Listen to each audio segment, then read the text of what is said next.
వడ్లకు bonus అన్నారు. మేము కళ్ళాల పోసినటువంటి ప్రతి గింజకు బోనస్ అడుగుతున్నాం. సన్న వడ్లకు కోసం కాదు, కళ్ళాల పోసినటువంటి ప్రతి గింజకు బోనస్ ఇవ్వవలసిందే.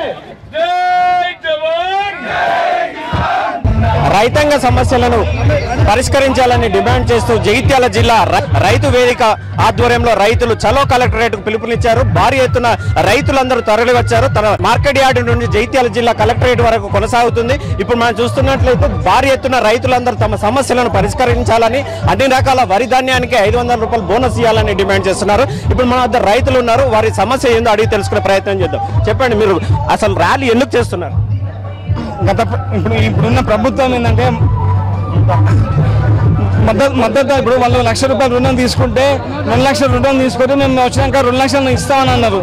మళ్ళా దొడ్డు ధాన్యానికి మీరు అమ్ముకుంటే అప్పుడు గదే ధర, ఇప్పుడైతే మేము 500 బోనస్ ఇస్తామన్నారు. అట్లాగే రైతు బంధు 5,000 ఉంటే 7,000 ఇస్తామన్నారు. మేమేం కొత్తగా అడుగుతలేము, వాళ్ళు ఇచ్చిన హామీలను నిలబెట్టుకోమనే రైతులు ఎక్కుతున్నాం. ఇప్పుడు డిసెంబర్ 9 నెలలకు వచ్చింది, వాళ్ళు ఇచ్చిన హామీ 9వ తారీఖు ఇస్తామని ఇప్పుడు 9 నెలలకు వస్తుంది. 9 నెలల్లో కూడా కూడా వాళ్ళ హామీ నిలబెట్టుకోలేదు కాబట్టి రైతులు రోడ్ ఎక్కుతున్నారు, కడుపు మాని రోడ్ ఎక్కుతున్నారు. ఎందుకంటే 40% మంది కూడా రైతులకు కూడా రుణమాఫీ కాలే. మిగతా రైతులందరికీ కడుపు మండే కదా. ఇప్పుడు రైతు భరోసా కూడా వాళ్ళు ఇప్పుడు ఒక సీజన్ దాటిపోయింది, మళ్ళీ ఒక సీజన్కి వచ్చింది. ఇప్పుడు కూడా రైతు బంధు ఎవరికి కూడా పుట్టలేదు. ఎందుకంటే రైతు బంధు అనేది ఫస్ట్ మన పెట్టుబడి సాయం కింద రావాలి. ఇప్పుడు పంట అయిపోయినాక కూడా ఇప్పుడు ఇస్తారంటే ఎవరైతే దారుణంగా ఉన్నారో వాళ్ళ ప్రభుత్వాన్ని నిలదీద్దామని ఇలా పార్టీలకు అతీతంగా, కులాలకు అతీతంగా, మతాలకు అతీతంగా రైతులంతా రోడ్ ఎక్కి ప్రతి ఒక్క రైతు వాళ్ళ గోస వింపేయడానికి ఇక్కడికి వచ్చారు. గత ప్రభుత్వంలో రుణమాఫీ అనేది విడుదల వారిగా చేసింది. కానీ ఈ ప్రభుత్వం మాత్రం పూర్తి స్థాయిలో రుణమాఫీ చేస్తుందని కాంగ్రెస్ నాయకులు అంటున్నారు. మీరేమంటారు దీనికి? దాని కొరకే ఈ రోజు రోడ్ ఎక్కడం జరిగింది. ఇచ్చిన హామీలు మొత్తానికి మర్చిపోయారు. ఇచ్చిన హామీలను ఎలాంటి నెరవేర్చలేరు. రైతులు ఇంత ఇబ్బంది పెడుతున్నారు.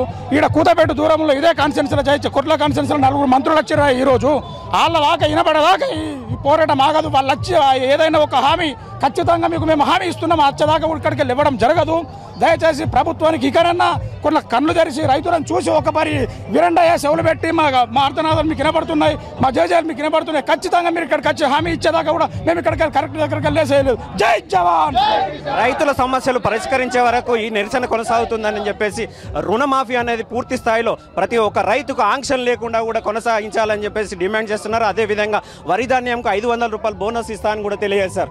పూర్తి స్థాయిగా రైతాంగ సమస్యలను ప్రభుత్వం వెంటనే పరిష్కరించాలని డిమాండ్ చేస్తున్నారు రైతులు. జగిత్యాల జిల్లా నుంచి హరికృష్ణ, మైత్రి న్యూస్.